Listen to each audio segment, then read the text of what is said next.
Action. कुठे बसेल पडेल बाकी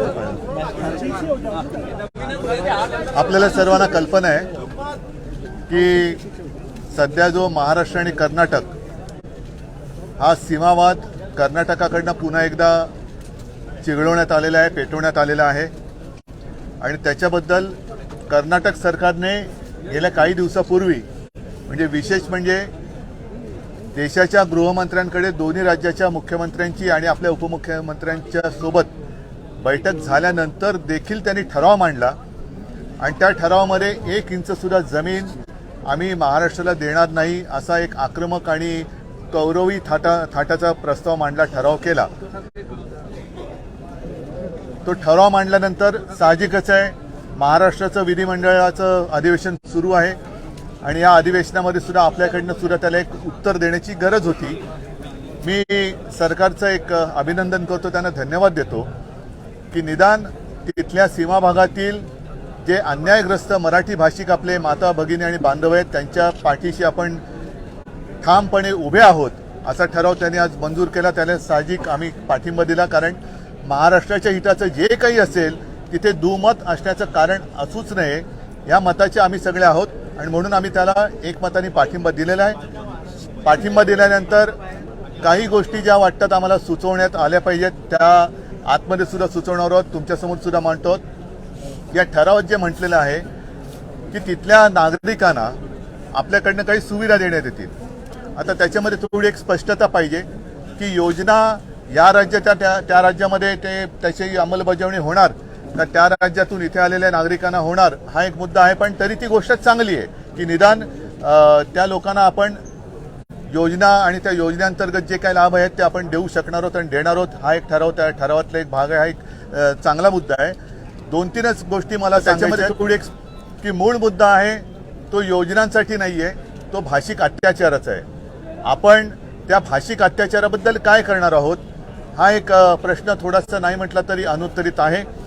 सुप्रीम कोर्टाने मी काल आपल्यासमोर म्हटलं होतं की जोपर्यंत सुप्रीम कोर्टाचा निकाल लागत नाही तो योजनांसाठी नाही, संपूर्ण जो कर्नाटक व्याप्त महाराष्ट्र आहे तो भूभाग केंद्रशासित झाला पाहिजे, झालाच पाहिजे ही आमची मागणी आहे. परंतु त्याच्यावर उत्तर दिलं गेलं की काही वर्षांपूर्वी म्हणजे 2006, 2008 साली सुप्रीम कोर्टाने सांगितले की असा प्रदेश केंद्रशासित करता येणार नाही, परिस्थिती जैसे ते ठेवावी. मुद्दा असा येतो की हे 2006 किंवा 2008 सालीपर्यंत ठीक होतं, पण त्याच्यानंतर परिस्थिती जैसे ते ठेवण्याचा जो काही निर्णय आदेश सुप्रीम कोर्टाने दिला त्या आदेशाची अंमलबजावणी कर्नाटकात होत नाहीये. अत्यंत आक्रमकपणाने कर्नाटक सरकार एक पावलं पुढे टाकत चाललेलं आहे आणि कालांतराने असं होईल की महाराष्ट्र संयमाने वागेल, महाराष्ट्र आपल्या संस्काराप्रमाणे शांतपणाने वागेल, मजबूतीने उभा राहील, पण आपल्या डोळ्या देखत तिथला मराठी ठसा पुसला जाईल आणि तो पुसला जाऊ नये याकरता एक पुनर्विचार याचिका आपल्या सरकारकडनं ताबडतोब सर्वोच्च न्यायालयात होण्याची गरज आहे. ती म्हणजे की आपण सन्माननीय न्यायालयाला सांगितलं पाहिजे की आपण जेव्हा आदेश दिला होता तेव्हाची परिस्थिती आणि आत्ताची परिस्थिती आपण एक निरीक्षक पाठवून बघा की तेव्हा काय होतं, त्याच्यानंतर कर्नाटक सरकारने काय काय केलेलं आहे, नामांतर कसं केलेलं आहे, उपराजधानीचा दर्जा कसा दिलेला आहे, तिथले भाषिक व्यवहार जे काय होते नेहमीचे ते कानडी भाषेत कसे सुरू केलेले आहेत. म्हणजेच काय की आपण शांतपणाने कोर्टाचा निर्णय येण्याची वाट बघत असताना आपल्या डोळ्यात देखत आपले माता भगिनी आणि बांधव आहेत त्यांच्यावरती भाषिक अत्याचार सुरू आहेत. ते अत्याचार थांबवण्यासाठी पुन्हा मला असं वाटतं की महाराष्ट्र सरकारकडनं सर्वोच्च न्यायालयात पुनर्विचार याचिका ही केली गेली पाहिजे आणि त्या याचिकेमध्ये हा संपूर्ण भूभाग सर्वोच्च न्यायालय माननीय सर्वोच्च न्यायालयाचा निकाल लागत नाही तोपर्यंत केंद्रशासित करण्याचा आग्रह आपण केला पाहिजे. हा एक मुद्दा आहे. आणि जसं योजना लागू करणार, आता हे मला अजून स्पष्ट झालेलं नाही की एका राज्याच्या योजना दुसऱ्या राज्यात लागू होऊ शकतात का, कारण जिथे कर्नाटकचे मुख्यमंत्री आपल्या नेत्यांना आणि मंत्र्यांना येऊ देत नाही तिकडे योजना येऊ देतील का, तर तोही एक भाग आहे. आणि योजनेसाठी कोणी आग्रह धरलेला नव्हता, पण तुम्ही द्या, जरूर द्या, पण त्याचबरोबरीने तिथे जे काही अत्याचार होत आहेत, मराठी भाषा म्हटल्यानंतर तिकडे अत्याचार केले जात आहेत, अटका केल्या जात आहेत, खटले भरले जात आहेत, त्या सर्व खटल्यांसाठी महाराष्ट्र सरकारने वकील द्यावेत. कायदेशीर लढाई आपण दोन्ही राज्य मिळून सर्वोच्च न्यायालयात लढत असताना स्थानिक पातळीवरती त्यांच्यावरती जे काही कारवाई होत आहेत, पोलीस कारवाई होत आहेत, कायदेशीर कारवाई होत आहेत, त्या सर्वांची जबाबदारी महाराष्ट्र सरकारने घ्यावी अशी सुद्धा आमची एक आग्रहाची मागणी आहे आणि ती उद्या आम्ही सभागृहात केल्याशिवाय राहणार. उद्या किंवा आज जेव्हा ती चर्चा होईल तेव्हा ती केल्याशिवाय राहणार नाही. आणि म्हणून मला असं वाटतं की परत एकदा आज आपण ठराव जो केलेला आहे त्या ठरावाला आम्ही सगळ्यांनी एकमताने पाठिंबा दिलाच आहे. इथे कोणतेही पक्ष, मी पुन्हा एकदा सांगतो की तुम्ही काय केलं आम्ही काय केलं ही वेळ आता गेलेली आहे. कारण कर्नाटकाच्या बाबतीत बघाल तर पक्ष कोणताही असो, सरकार कोणाचाही असो, मुख्यमंत्री कोणी असो, ते या बाबतीत मात्र एकजुटीने मराठी भाषिकांवरती अन्याय करण्यासाठी काम करतात. तसंच आपण सुद्धा तुम्ही काय केलं तुम्ही लाठ्या खाल्ल्या का गाठ्या खाल्ल्या हा भाग नाहीये. पण आता काय करायचंय याच्यासाठी एकत्रित येऊन सर्वोच्च न्यायालयात जाणं आणि तिथे जे काही अत्याचार होत आहेत, केसेस होत आहेत त्यांच्यासाठी वकिली मदत, कायदेशीर मदत ही महाराष्ट्र सरकारने द्यावी अशी आमची मागणी आहे. कर्नाटक सरकार न्यायालयाला जुमानत नाहीये, केंद्राला जुमानत नाहीये. हो, म्हणूनच माझं म्हणणं तेच आहे की आता समज त्यांना देण्यात यावी. तर आता गेल्या 8-10 दिवसापूर्वी मग केंद्रीय गृहमंत्र्यांकडे नेमकं त्यांना काय दिलं गेलं होतं, मग त्याला काय म्हणायचं की आता परत समज देण्यासाठी त्यांना दिल्लीत बोलवणार आहेत. आणि समज दिल्यानंतर जिथे सर्वोच्च न्यायालयाने परिस्थिती जैसे ते ठेवण्याचं सांगितल्यानंतर सुद्धा जर कर्नाटक सरकार असा ठराव मंजूर करत असेल की 1 इंच सुद्धा जमीन देणार नाही, तर हा सरळ कोर्टाचा अवमान आहे. आणि हा कोर्टाचा अवमान झालेला सुद्धा आपल्या सरकारने आपल्या वकिलांच्या मार्फत माननीय सर्वोच्च न्यायालयाच्या नजरेत आणून देण्याची गरज आहे. आज जो ठराव यामुळे सीमावर्ती भागांना, मराठी भाषिकांना महाराष्ट्र सरकार आपल्या पाठीशी उभं आहे हा विश्वास पटेल का? बघा, शेवटी आम्ही एक अस्सल मराठी म्हणून आणि मराठी प्रेमी म्हणून, मराठी भाषेचे मुलं म्हणून जे काही मराठी माणसाच्या हिताचं असेल, महाराष्ट्राच्या हिताचं असेल त्याच्यात आम्ही कुठे दुमत आणू इच्छित नाही. म्हणून मी तुम्हाला तेच म्हटलं की मी पहिला प्रथम सरकारचं अभिनंदन करतो की त्यांनी यांच्या पाठीशी उभं राहण्याचा तरी ठराव केला. हेही नसे थोडके. सर, सिद्धरामैया जी ने ये बोला है कि रिजोल्यूशन जो महाराष्ट्र ने पास किया है वो प्रोवोकेशन है. सिद्धरामैया जी ऑपोजिशन लीडर है. नहीं, इसलिए मैंने कहा कि आज जो रिजोल्यूशन किया है मैंने तो पहले साफ किया कि हमने उसका समर्थन किया है.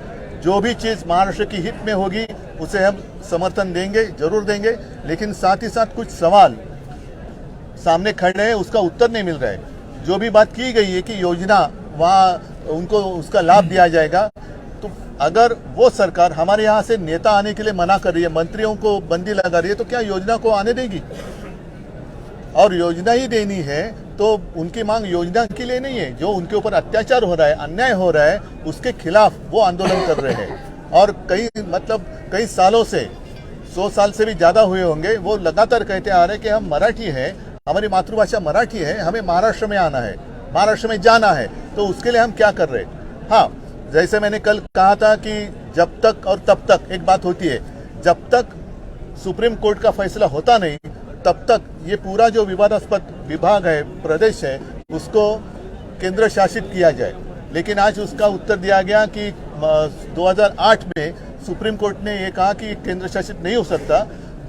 जो भी स्थिति है वो जैसे थी होनी चाहिए. तो क्या 2008 में जो स्थिति है और आज 2022 की स्थिति जैसे थी है क्या? नहीं है.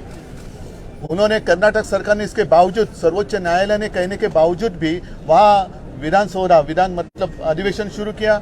बेलगांव को उपराजधानी का दर्जा दे दिया, उसका नामांतर किया और सारी कुछ बातें जो व्यवहार रहते हैं वो भी उनके भाषा में उन्होंने शुरू की. तो इसका मतलब यह है कि उन्होंने सीधा उनका अवमान किया है. वो ये भी जो बात है सर्वोच्च न्यायालय की नज़र में लानी चाहिए. और ठीक है, उन्होंने उस वक्त बात कही थी कि केंद्र शासित किया नहीं जा सकता, लेकिन अब उसके लिए पुनर्विचार करने की जरूरत है. और मैं तो यही कहता हूं, मैं मतलब हम सब कि दोबारा सर्वोच्च न्यायालय में जाना चाहिए. दोबारा मतलब जो अभी केस चल रही है उसमें, और उनको कहना चाहिए कि आपने जो बात कही थी हम तो मान रहे हैं, हमने कभी आपकी बातों का अवमान नहीं किया. कर्नाटक सरकार कर रही है और अब स्थिति हाथ से बाहर जा रही है. तो कम से कम अभी जब तक आपका फैसला होता नहीं है तब तक ये पूरा जो विभाग है वो केंद्र शासित किया जाए. घडामोडी घडतात आहे. अनिल देशमुखांना दिलासा मिळाला, आता ते तुरुंगातून उद्या बाहेर येऊ शकतात. आता ह्या सगळ्या गोष्टी, जसं माझ्या बाजूला संजय राऊत आहेत, त्यांना सुद्धा कारण नसताना तुरुंगात डांबलं गेलं होतं. याला काही लोकशाही नाही म्हणत. त्यांना जामीन देताना कोर्टाने जे काही ताशेरे ओढलेले आहेत ते ताशेरे बघितल्यानंतर ज्यांनी ही कारवाई केली त्यांनी तोंडाला डांबर फासून घ्यायला पाहिजे. सरकारमधल्या अनेक नेत्यांवरती भ्रष्टाचाराचे आरोप होत आहेत. आज आणखी एक नाव उदय सामंतांचं नाव समोर आलंय, काय सांगा? मी याच्यावरती जेव्हा अधिवेशन संपेल तेव्हा बोलणारच आहे. परंतु शेवटी नैतिकता एक भाग असतो. जसं तुम्ही आज अनिल देशमुखांचा प्रश्न विचारला, त्यांच्यावरती अजून गुन्हा साबित झालेला नाहीये, पण त्याने इतके दिवस राजीनामा देऊन तुरुंगात डांबण्यात आलं. नवाब मलिक आहेत, आम्ही सुद्धा आमच्या एका मंत्र्याचा दिला होता, राजीनामा घेतला होता. शेवटी नैतिकता एक भाग असतो, तर त्या नैतिकतेच्या आधारे यांनी राजीनामा द्यायला पाहिजे. ठीक आहे, थँक्यू सर.